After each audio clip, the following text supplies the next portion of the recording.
Hello and welcome back to this downfully dualistic crusade.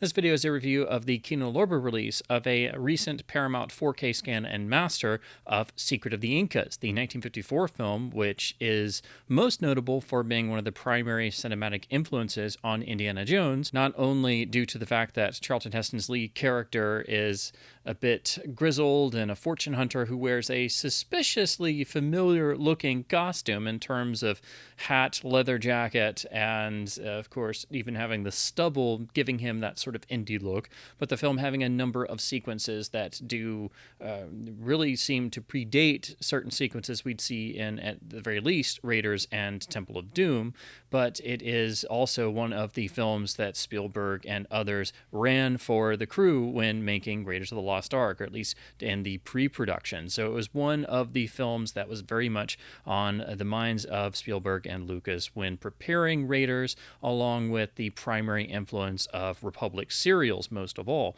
So this is one of the films or cinematic precursors that was very much in the sort of soup pot being prepared to produce the Indiana Jones films. So it's a must for indie fans, but it's a film that has had a very poor distribution history in terms of after the original 1954 release, because before this Kino Blu-ray, it's never had a physical media release in North America on any format because Paramount's gonna Paramount, I guess. Even the other film Charlton Heston would make at this time for Paramount, 1954's The Naked Jungle, had a variety of releases, even on Laserdisc and VHS. So for some reason, Paramount never decided to milk the Indiana Jones connection, which seems like a no-brainer. So this is a real victory in even getting the film on a physical media release in North America, let alone from a brand new 4K scan and master. Although, as I'll get into when I talk about the technical specifications and the transfer itself, it being a modern Paramount scan, there are some particular issues and quibbles I have with this transfer and some definite questions I have in regards to the color timing.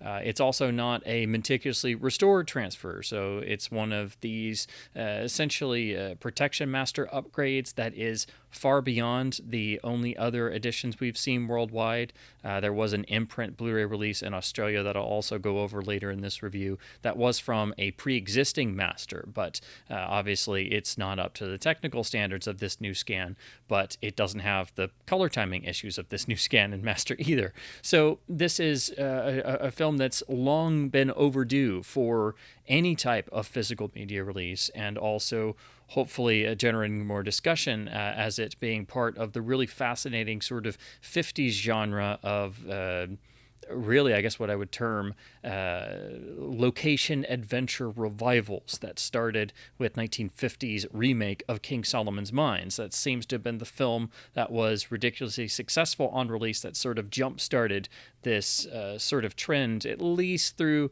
the first half of the 1950s, of using real exotic locations or just getting a lot of location footage and mixing it in with studio footage in Technicolor nonetheless, to try and entice people back into theaters.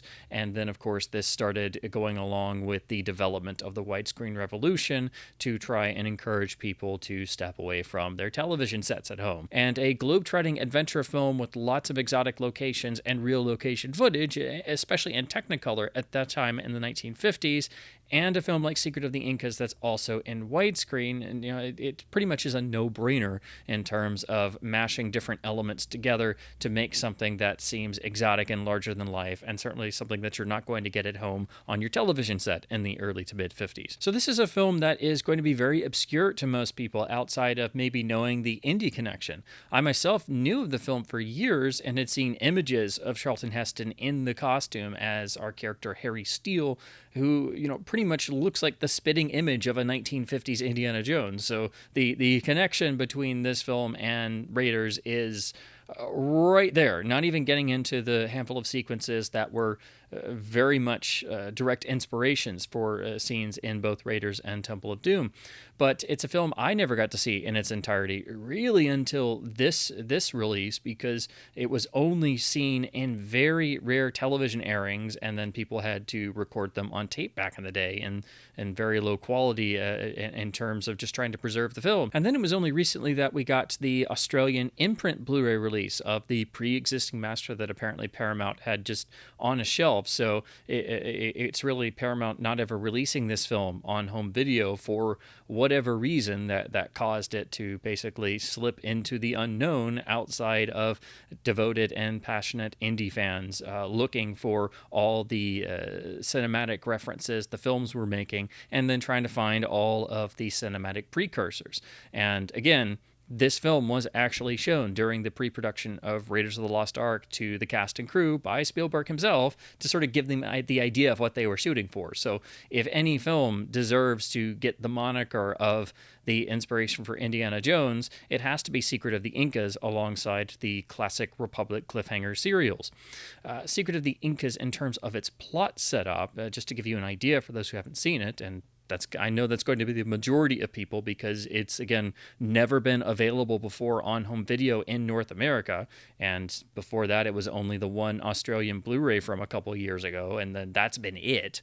So there's really only 2 video releases that I'm aware of on any format, which, again, is crazy for a film like this with this level of influence. Secret of the Incas revolves around the character of Harry Steele, the Charlton Heston character who works in and around Cuzco in Peru in, of course, the early to mid-1950s. He is very much a treasure hunter or adventurer or just generally a man for hire who is at present making his living searching out American tourists coming in on planes and then acting as a tour guide just to make enough to make ends meet as he's searching for his next sort of treasure to go after. But the treasure he's always tried to find is the legendary Sunburst, which is a fabulous golden and jewel-encrusted essentially disc or plate of sorts that is a lost Incan treasure that is supposedly was to have been somewhere around the ancient capital city of Machu Picchu.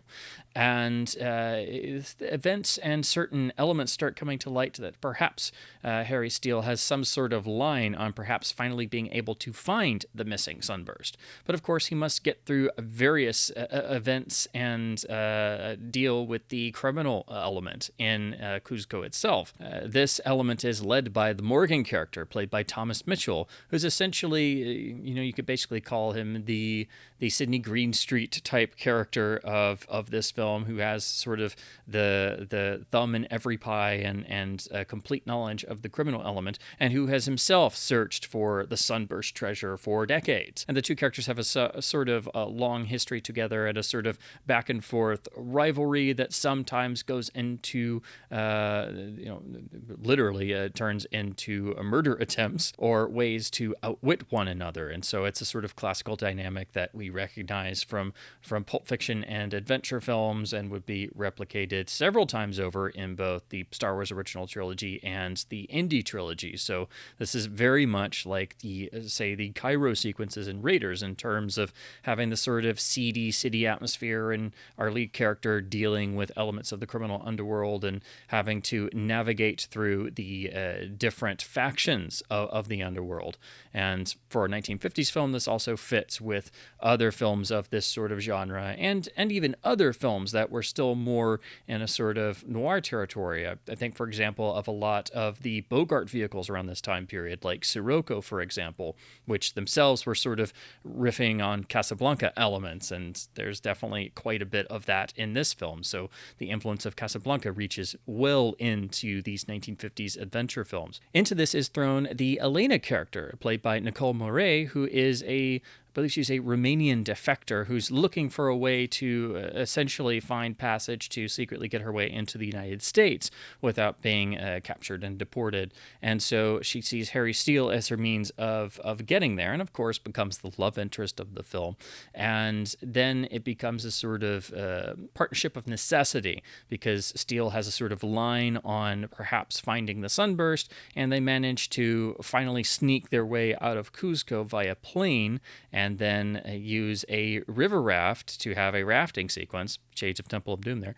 And after a short jungle trek where there are scenes that are reminiscent of some of the scenes between Indy and Willie from Temple of Doom, they finally do manage to make it to Machu Picchu with this sort of simmering back and forth romance. And then we finally get introduced to the rest of our cast, because, of course, they get to Machu Picchu, where there is an archaeological dig run by Dr. Moorhead, who is played by Robert Young, who's second billed in the film.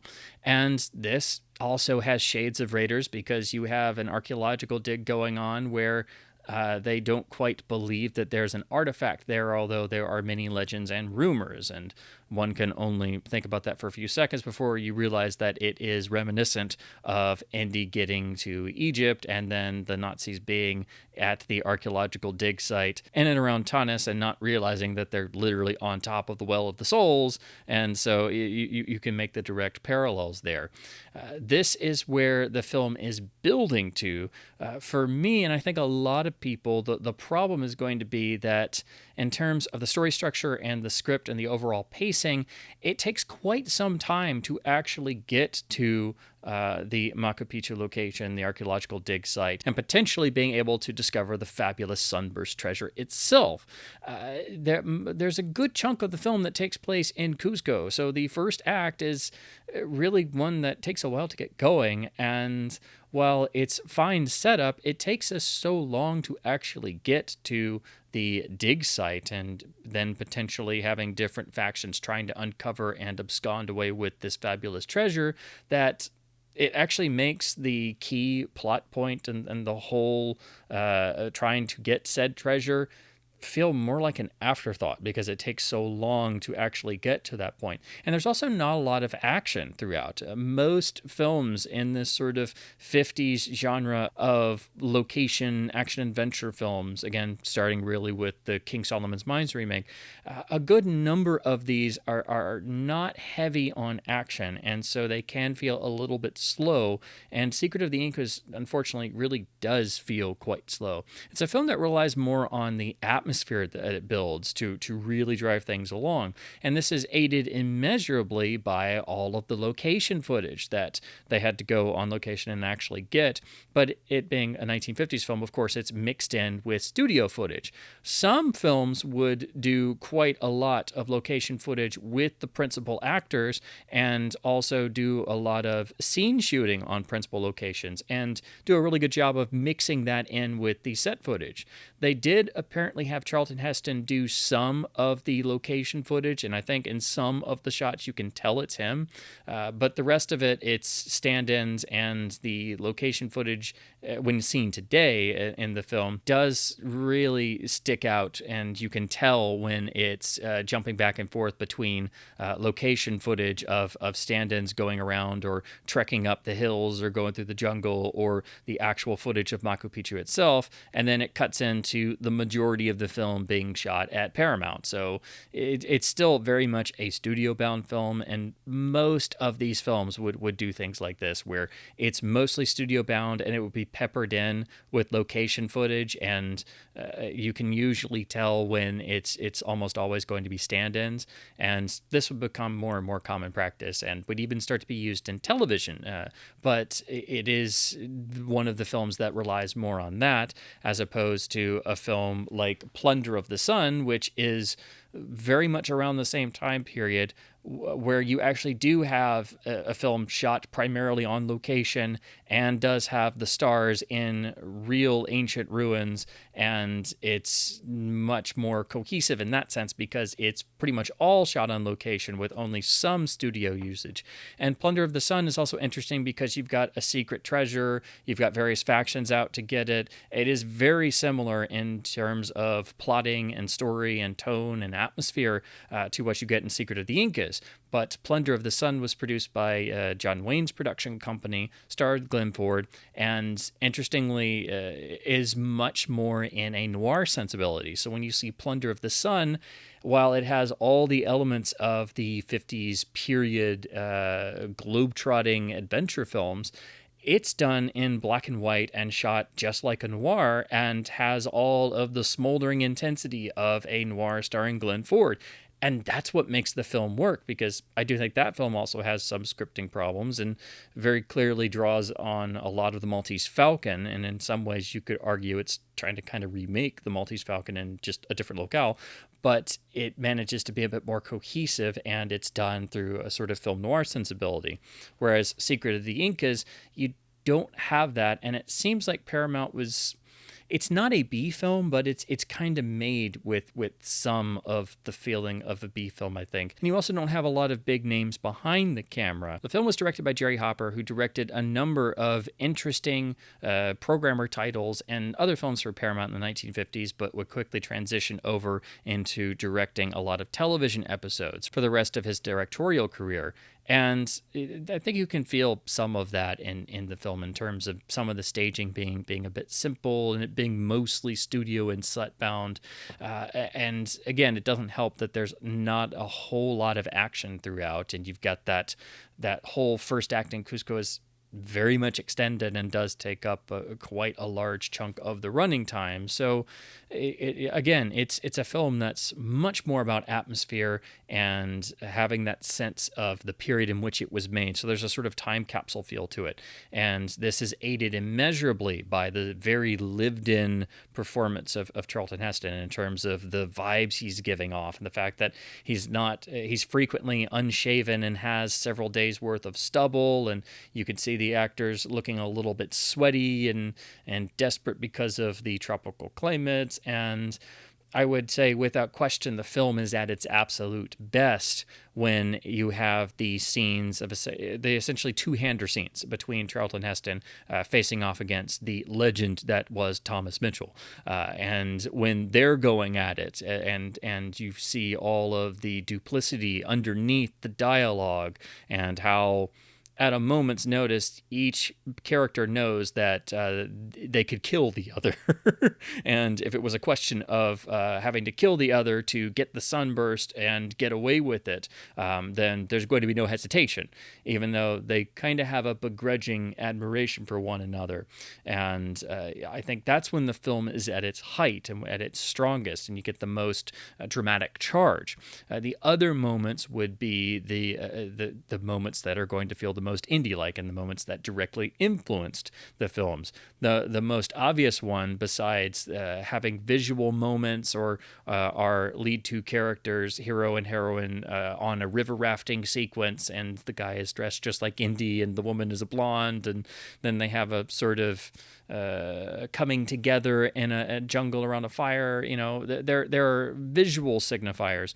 But the greatest is in the actual discovery of the location of the sunburst, which takes place inside of a temple and involves our hero, Harry Steele, having to use his wits and evidence that he's uncovered that was missed by the archaeologists to use essentially a hidden discovery system that uses the temple walls and certain elements to refract light around and create a beam of light to reveal the hidden place holding the sunburst. Does that sound familiar at all? Yes, this was the inspiration for the map room sequence in Raiders. So again, you can't get away from the indie connection, and the whole time you've got Charlton Heston going around basically looking like Indy in 1954. So, but the temple sequence is the primary, most obvious moment where you can definitely tell 1,000%, if you couldn't tell already, that this was a direct influence on the development of the Indiana Jones series. Secret of the Incas is a classic film, I would argue. It's a great film that represents the time period in which it was made and the sort of genres that were popular at the time, and also showing how studios were relying more on exotic locales and adventure stories, and combined with the usage of widescreen formats and color photography to have elements that seemed larger than life to lure audiences away from their TV sets at home. So this fits right in with the widescreen revolution and roadshow films that we're developing. It's unfortunately a genre that didn't quite last in the way that it should, because unfortunately adventure films usually go in and out of favor very quickly in Hollywood, and it's definitely the genre that is in the most need and greatest need of resuscitation. But but it really started with the King Solomon's Mines remake, and Secret of the Incas is a film that is a bit lower on the scale of production values and I think budget as well, because it's mostly studio based, but it's very much in that genre. And it has elements that you don't quite see in others. It's only in films like Plunder of the Sun that have more of a noir and crime thriller sensibility to them, where you see more of the shades of gray and you have a hero that's much more of an anti-hero in a lot of ways. And I think this is a great film to fit in between the sort of later days of film noir and the reemergence of adventure films and 1950s genre circles. And it kind of straddles both of those fences. And so it makes sense that it's the film that Spielberg and Lucas and others gravitated towards in developing the Indiana Jones series. This is a film that has all of the elements that went into the character. It is a film that is thematically tied to Treasure of the Sierra Madre and having a gritty lead character, but it's also got the pulp adventure side, and it has the fabulous lost treasure, and it has the exotic locales, and you've got a heroine thrown in there who squabbles with the hero, and you have a really nice duplicitous villain who's trying to play all sides, and you've got a fabulous temple sequence, and there's all of the hallmarks of classical pulp adventure and pulp fiction, and all of the hallmarks of what we love and adore in the indie series. As a film, though, when you come to it for the first time, especially now in 2024, and knowing that it's got the indie connection, you may be a little bit disappointed the first time, because if you're like me and you've waited years to be able to see this film, and you go in thinking there's going to be a ton of Indiana Jones type energy, or energy more like the Republic serials, or it's going to be as big in scale as, say, the King Solomon's Mines remake, it doesn't do those. It's got a lot of those elements, but do keep in mind this is a film that is mostly studio based and is very slow paced. And unfortunately, I think again, outside of Heston and Thomas Mitchell, I think a lot of the other actors, particularly in some of the smaller parts, are kind of wasted. Glenda Farrell is in this film, but she only has, I mean, her part is more of like a glorified cameo. She's barely in the film. And then you have the wonderful actor Michael Pate, who here is cast as one of the surviving Incans, as he usually would be cast in some sort of ethnic role due to his physique somehow usually being seen by Hollywood casting directors as to be resembling other ethnicities. So he was frequently cast in Westerns as Native American characters, or as we see here in Secret of the Incas, he's essentially the one of the lead sort of tribesmen who actually has lines of dialogue, but he's just kind of there and was a brilliant actor in his own right, and a great Shakespearean actor, and just is one of those great faces who appears a lot in 50s films who never got the sort of attention they deserved in Hollywood. Robert Young as the doctor character, as the archaeologist, also has a sort of love subplot in his own character that isn't really fully developed, because suddenly he gets develops feelings for our heroine. Then there's a sort of love triangle that is trying to develop between the Dr. Moorhead character and Elena and Harry Steele, but it's not really developed, and it's on the back burner throughout the rest of the film, and it doesn't get mentioned for a while. So it's not developed enough, and quite frankly, neither is the Dr. Moorhead character, because he just kind of appears and disappears from the film once we get to Machu Picchu, and I think that's a missed opportunity. And this would actually be the last major feature film role that Young would have. He basically transitioned to working in television exclusively after this, primarily on Father Knows Best, which is his most famous role.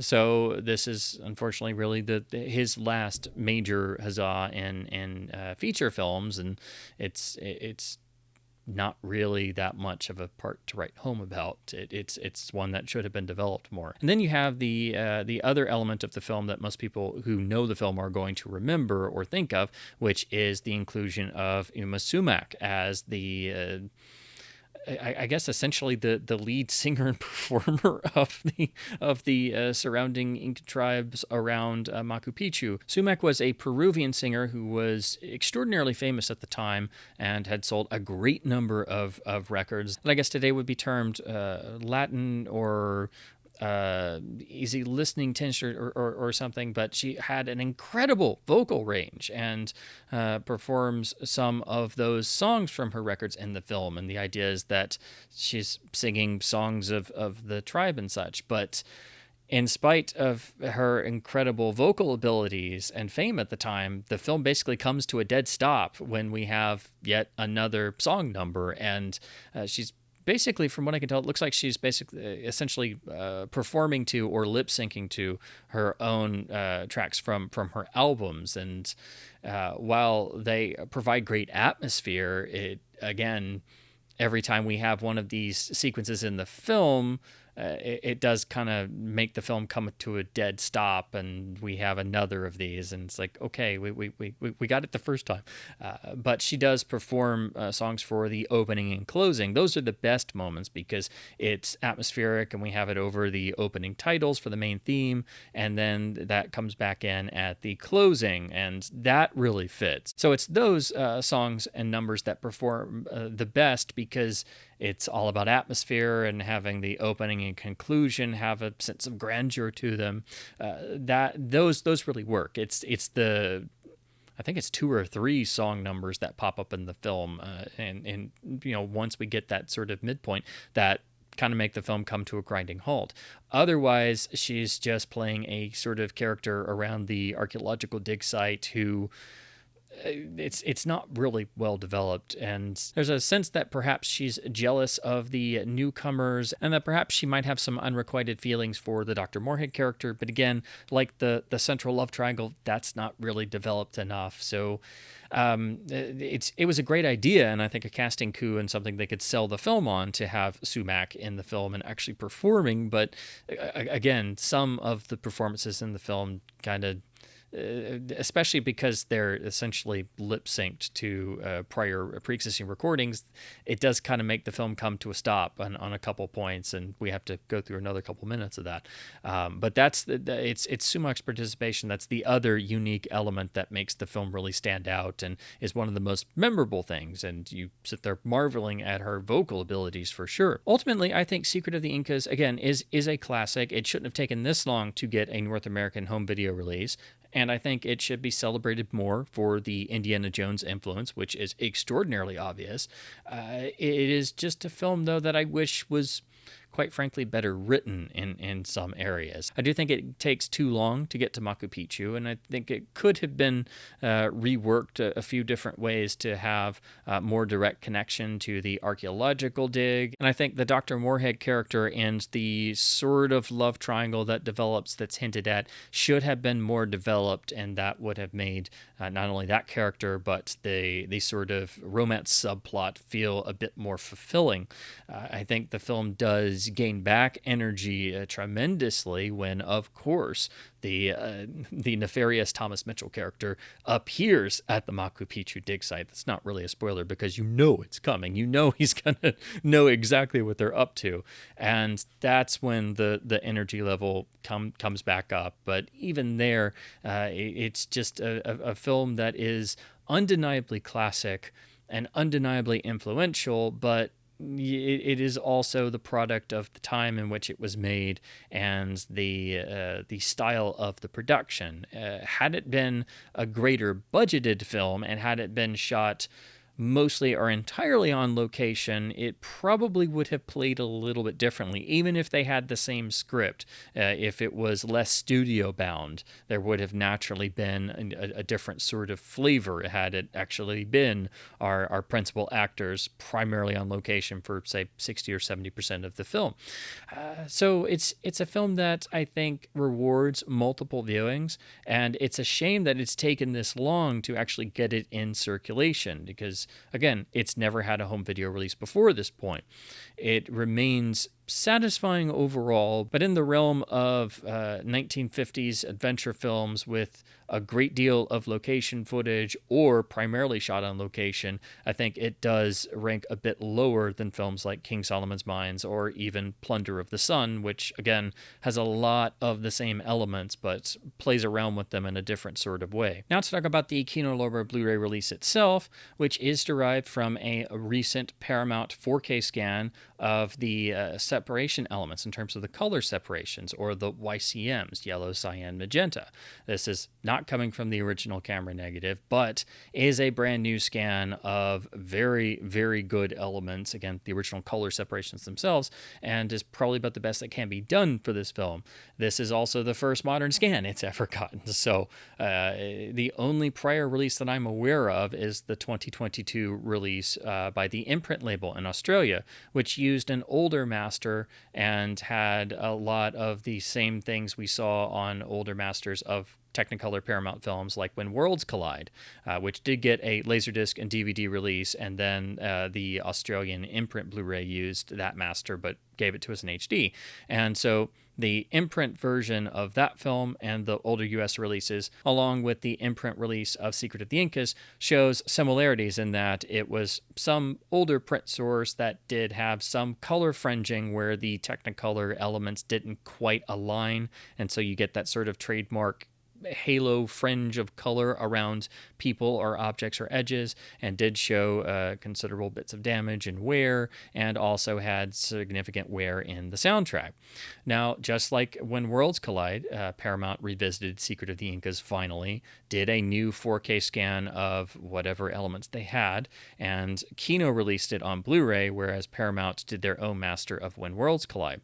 And the reason why I keep mentioning these two films together is that they have this same sort of issue pop up in the new version. Now, the Paramount Blu-ray of When Worlds Collide had very questionable color timing, which was so off in places that it made the old master on the old releases, in spite of the color fringing and soft shots and stuff, it made those actually preferable. And there was seemingly some usage of digital noise reduction and not having the greatest compression in the world on the Paramount Blu-ray, which really made that an unfortunate restoration and a missed opportunity for a truly underrated science fiction classic.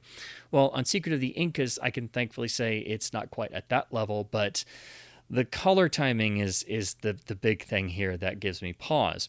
This is, again, a brand new 4K scan. It is technically superior to the Imprint Blu-ray release of an old master, which did show color fringing, did have soft shots and such.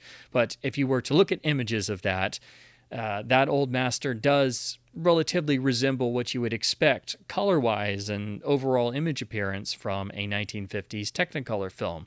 This new master has a different sort of color bias to it. It seems to want to favor a lot of yellows and browns, and while it is far superior on a technical and detail level than the old scan, without question, and it's also in the correct original 1.85 to 1 ratio, whereas the old master was opened to 1.78 to 1, it just doesn't really, scream 1950s Technicolor to me, and I think it would do the same for most people. And there has been some debate online about this, a lot of screen cap comparisons, and there's even some really helpful videos that one YouTube channel made putting the two Blu-ray transfers side by side. So I'll link to those if you're interested, because I hadn't actually gotten to look at the Imprint Blu-ray myself in person, so this was a great way for me to actually see some clips in motion. So and you can also tell that there's been further work done on the audio in those, because you can even tell the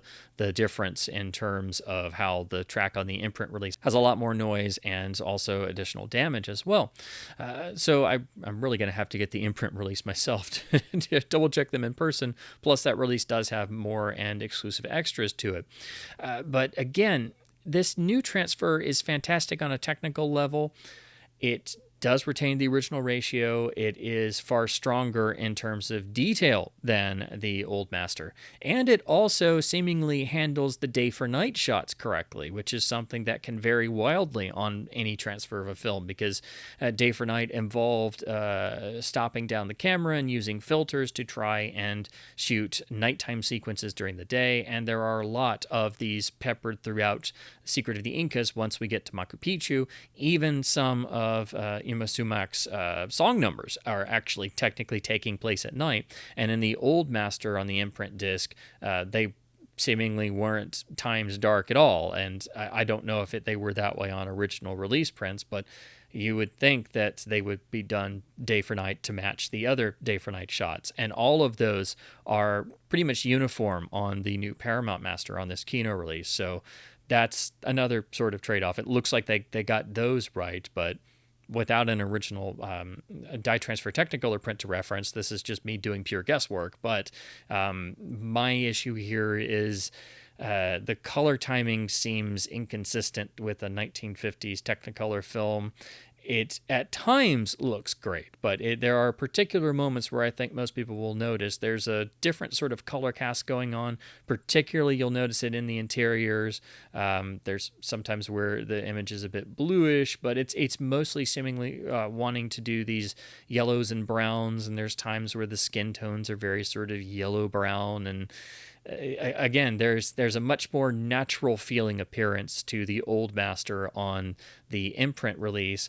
And some of this goes hand in hand with what Paramount did on When Worlds Collide. So I don't think it's quite as bad as the color problems on the When Worlds Collide restoration master, but it shares some of that. And my guess would be if you somehow got your hands on a dye transfer Technicolor print of Secret of the Incas that was in good shape and was well made and well preserved, my guess, if you had a proper color reference, is that it would likely be closer overall to what we see on the imprint release of that old HD master, but probably somewhere in the middle between the two masters in terms of color. But this is one of those times where I'm watching a transfer of a vintage color film, and usually I try not to pay attention to color quibbles I might have with color timing unless it's really bad and noticeable, or it's just like jumping out to me the whole time I'm watching it. And this was one of those times. It is technically the best transfer the film's ever gotten, because it's really only gotten one before. They have addressed all the color fringing, and they have given us a beautiful new source to work from. The only downside, I think, is the color timing throughout, but also it's not been really fully restored. They did do realignment of the color elements, but the transfer is riddled with all kinds of little specks, marks, frame movement, scratches at times. So you're going to see damage and wear throughout this. It is constant. It is right there in the opening titles. It runs through the whole feature. It's never terrible or bad or anything, but don't go into this thinking this is a meticulous frame-by-frame restoration. But then again, this being Paramount, who is without question the worst studio across the board in terms of how they handle catalog restorations, it's kind of the better for that, because had it been given the usual sort of Paramount treatment, it could have turned out like When Worlds Collide or some of the other even far worse Paramount 4K masters, especially on their UHDs. And it being handled by Kino Lorber means that the encode of the actual disc is typically going to be better than your usual Paramount not-so-good compression. And it looks pretty solid, although there was at least one moment where I thought I might have caught a little glimpse of some unfortunate sort of what I term the sort of frozen noise or grain halo effect. There's one moment early in the film around the airport sequence where Harry Steele, and of course in his fedora with the sky behind him, it does look like there's a little bit of that going on in fleeting moments here and there. But the overall bit rate remains pretty high, around the 38 megabits per second mark. And again, Kino handling a Paramount master usually means it's going to be better encoded than if Paramount was doing it themselves. So essentially, this is a new Paramount scan, but outside of the color timing and the realignment of the color separation elements, it's not really been messed with all that much. And again, with it being Paramount, that's probably a good thing, because Paramount usually is not very good at this stuff and goes overboard, as they frequently do on their 4K catalog titles. So I'd rather have a transfer like this where you've got damage and wear throughout, but it's on the lighter side. I just wish they had done more careful and consistent color timing, because that, I think, is the main thing that drags down this transfer, is that the color timing is at the very least a bit suspicious in moments. That's my own feeling. I know I'm not alone on this, because there has been discussion online, but I don't think it completely mars the experience, but there are some who will prefer the imprint release, and I can completely understand why, so do keep that in mind. In terms of the audio, we have the original mono mix of the film in lossless DTS HDMA. It has seemingly also been worked on along with the picture, because in comparisons, again, which I'll link to in the description below, you can tell the difference in audio quality compared to the old imprint release, and that audio track has a lot more noise and distortion and other things baked into it. I don't know if they had the same audio source. I guess they probably did, and then performed various cleanup passes on it. It's also possible they could have been maybe a little bit overzealous in noise reduction. So again, I really do need to get the imprint release to compare it to directly. But I do think you can tell it seems like there has been new audio restoration work done, and it is certainly clearer than the old imprint release in terms of the quality of the track itself. However, there are some moments where there is some shrill and slight distortion coming in the high end, particularly during the song numbers when Sumak's voice hits these incredibly high notes. That's to be expected in a 1954 mono track, but again, one wishes that we could always get a perfectly archival, hands-off audio presentation, and without the imprint disc to directly compare with, I can only make guesses and talk about this particular audio presentation itself. So essentially, the audio, just like the picture, is not a meticulous full restoration effort and does still have some source defects, but it does show seemingly improvement over the only other release on the Imprint Blu-ray.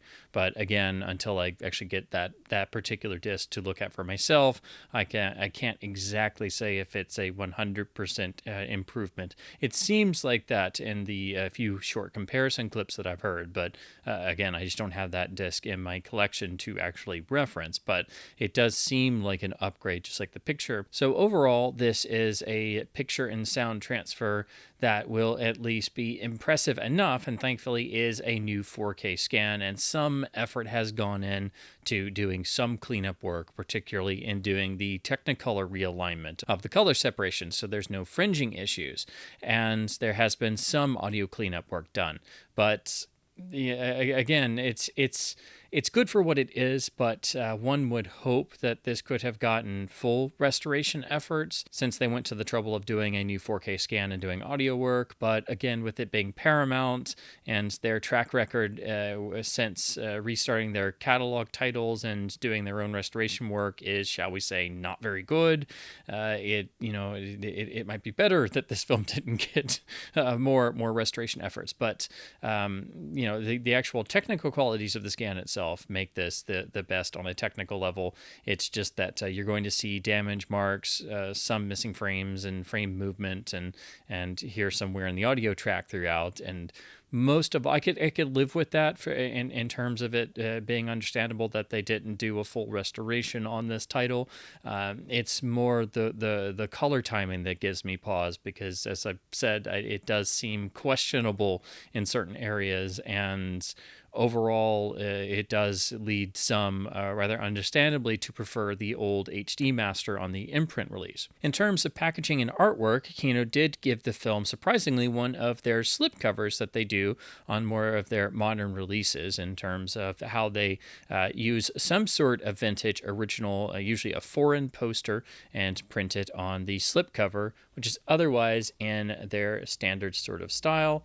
within the standard generic Kino back. And then interestingly, when the slipcover is off, we have the actual original US poster for the key art. That's kind of weird for a Kino because most often they just have the same art on the slipcover as what's on the actual standard art, because once they sell out of the first run, it doesn't come with the slipcover anymore. And a lot of people are big on slipcovers, so these can be highly desirable. But usually they've got the same art. But interestingly, this is one of the few or notable examples where Kino has different artwork on the slipcover. So, of course, that means when you pick this up, it's most likely already going to be sold out of the slipcover. And so you'll just have this standard Blu-ray case with the original US 1 sheet, which is nicely printed. Otherwise, it's the same standard generic Kino layout for the rear and has their standard generic spine. Of course, as typical with the label, there's no booklet or insert, and we just have the generic Kino label. In terms of supplemental features, the new Kino release only credits one, which is a new commentary by Toby Rohn. This is a good, solid commentary. It's mostly dealing with various biographical and career information for most of the principal cast and crew, and it has a little bit of production information about the film sort of scattered throughout. So it's a good, solid listen.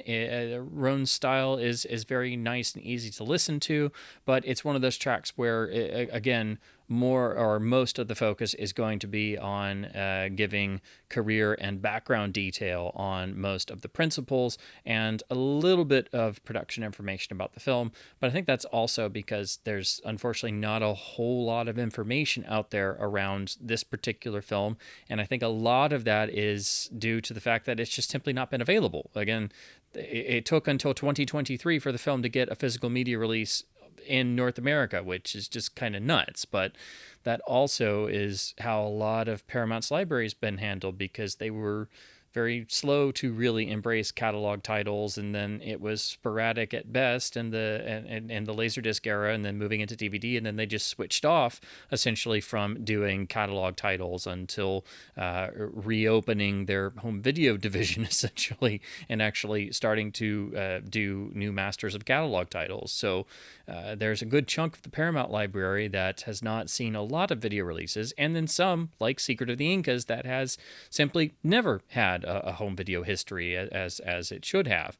So I think that's probably a good reason why there's not a whole lot of information out there about this film's production. And I think Rohn goes over probably most of what little there is, and he does discuss the Indiana Jones connection a little bit, but one would wish that the film did get a number of additional supplements, or have, say, a particular featurette just devoted to the indie elements scattered throughout, because I mentioned some of the most notable, but there are many little moments and touches and flourishes that they're pure indie. There's even a moment where Harry Steele in this film, in order to catch some sleep, tilts the fedora over his face. And you're just like, yeah, Spielberg must have loved this movie as a kid, because it just seeped into everything. So it's one of those experiences where you see a film that so clearly influenced Spielberg or Lucas that it just sort of seeped into their cinematic DNA, and it just had to come out. So, you know, it's very much there. Unfortunately, there's, outside of a few mentions in the commentary, because it's the only primary extra, really the only true extra on this release, there's not a featurette like that. One would wish there was, but unfortunately there isn't. And since, you know, Indy was a Paramount property, it should have at least been relatively easy for them to reference the films, if not hopefully be able to license clips if they needed it from Lucasfilm. But I don't think anybody involved saw this title as a film that was going to be of enough note to produce a bunch of supplements, but that's also kind of a problem they created by essentially keeping it unavailable for decades by never giving it a home video release. The only other thing I'll say about the commentary track is, unfortunately, it's one of those tracks that ends before the film ends. I guess Rohn just ran out of things to kind of talk about, because for the last few minutes of the film, he basically signs off a little bit early. It's understandable that sometimes you find that in commentaries, but one would always hope that the commentator could, you know, find a few more things or do a little bit more analysis to fill out the entirety of the track. But it's still a good listen. It's just unfortunately that it ends a little bit before the actual film ends. So the last couple minutes just reverts to the film soundtrack. But actually, there is another sort of extra. As is common to Kino releases, they do include a gallery of various trailers. They are, of course, other films the label has released and will always be linked in terms of films that feature some of the same cast or from some of the same crew members or same director, same writer, or same studio, or even a similar theme. So basically, you get the sort of typical Kino trailer gallery. Unfortunately, it seems like I guess there's not an available trailer that survives for the film, so that's not included here. And the issue with the Kino sort of trailer gallery is that the trailers themselves can vary in quality. So some may be HD sources, some may be standard def, some may be upscaled, and some may be very low quality. And also, there's a frequent issue where some might at times be encoded improperly and be running at an incorrect frame rate. So the quality of these can vary wildly, and it might be something a lot of people gloss over. But I'm a trailer geek anyway. But anytime one of these pops up, I kind of go through them just to see which ones are in HD and which ones look good, or maybe there's one that's finally in an HD presentation that I've only seen in a crappy standard def version before. So we get the trailers for The Big Country and Touch of Evil and Naked Alibi, all of which are HD transfers, but with the usual requisite wear and a little bit of softness here and there. But then there's also trailers for Against All Flags and Thunder Bay and Night Passage. These are originally from standard def and have a lot of artifacts and look noisy and such, but at least it's nice to have a variety of different trailers on this release, and that's the at least sort of second extra.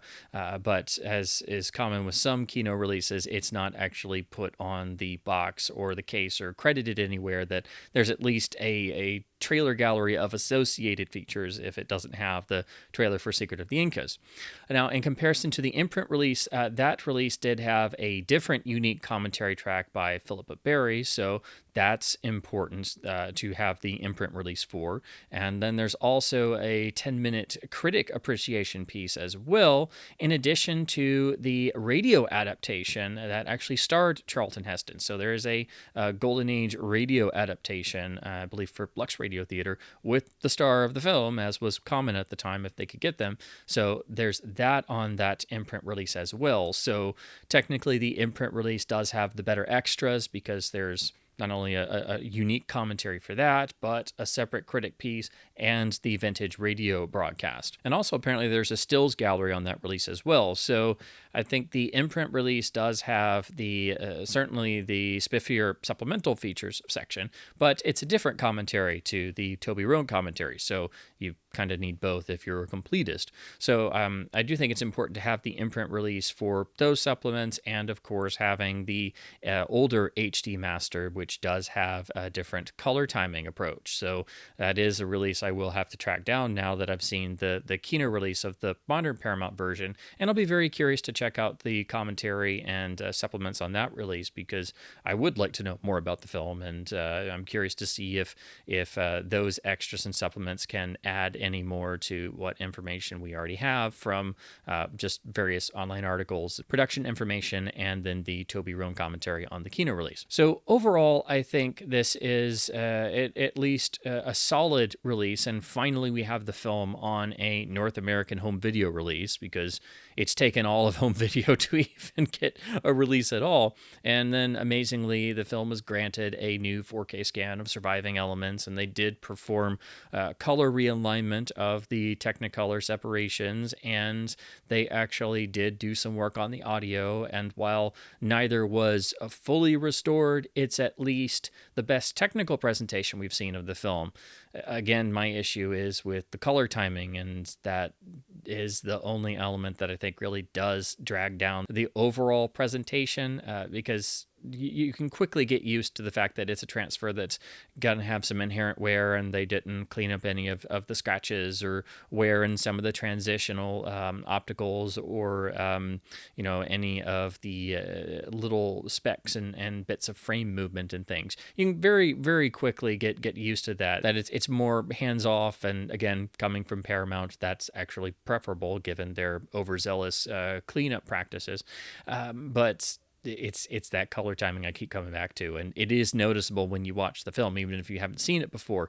If you know anything about 1950s Technicolor, it does look a little bit off and out of place on and off throughout the transfer, which makes one wish that it had been properly graded against references. But again, that's just my own feelings. Not everyone feels that way, but there has been some online discussion on different forums and in other places, and I'll link to the fan-made little clip comparisons between the Kino release and the old Imprint release, so you can see yourself the difference between the old existing master and then the new Paramount master on the Kino version. At least we have a solid new commentary with this release, and if you can find it with the slipcover, you've got that as well if you're a fan of slipcovers.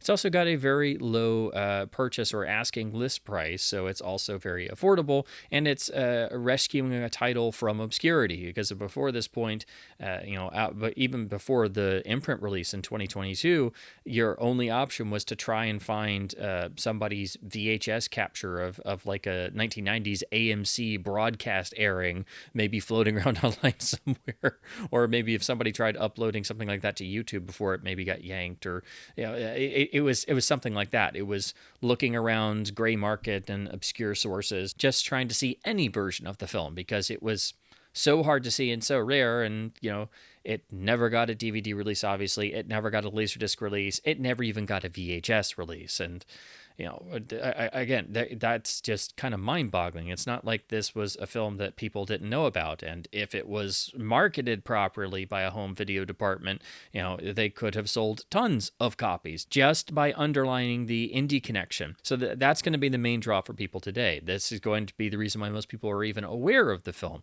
You just see one image of Charlton Heston in this film, and your first thought is, this is 1950s indie. Why have I not seen this before? It's absolutely perfect for indie fans. It's a must for indie fans, really, because it's the influence is just all throughout the film. You would know it even if you didn't know about Spielberg being a great fan and showing the film to the cast and crew during pre-production on Raiders. But it's also a great example of the 1950s adventure film in Technicolor with location footage, if you're interested in that sort of genre that developed after King Solomon's Mines. And we finally have a proper version we can watch on a Blu-ray release from a modern scan, even if the color timing is very questionable throughout. So it is at least rescuing the film from obscurity and being in home video hell by having 0 releases. But if you're a diehard fan of the film, you definitely should also have the Imprint release if you're interested in those supplements, and if you're like me and you find the color timing of this Paramount Master questionable.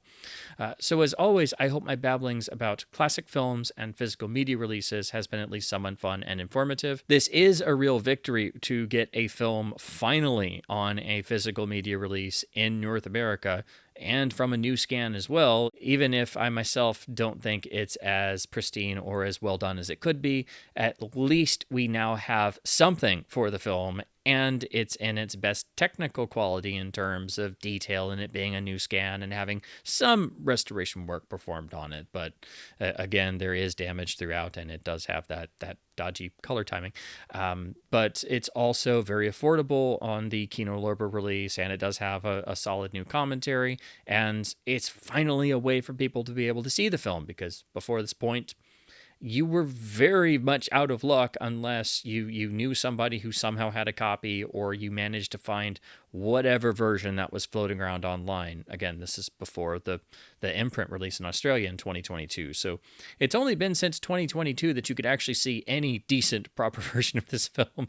And then in 2023, we get the new Paramount Master on the Kino release. So I wish it was better. It's still very good being a new scan, and it's very affordable, and it's getting the film in print, but I wish that extra time and attention had been paid to get the color timing right and address the inherent damage that was left in the transfer. But as I said before, Paramount is really the worst studio in terms of restoration efforts, so it's probably better that the damage wasn't addressed. So it's really more just, again, I keep coming back to the color timing. That's my big issue with this master on this release, is that the color timing is very suspect throughout and does detract from the experience if you know 50s Technicolor. So yeah, I know I go on about that a lot in this review, but it did keep jumping out to me, and I think the discussion is merited about, is this correct or not. So definitely keep that in mind if you've seen this film before, if you have the Imprint release, or if you're curious about things like that. You will want to have both releases to compare. So as always, please do keep supporting both studio and boutique labels by buying films on disc to help keep both physical media and film culture alive. And as always, thank you ever so much for watching.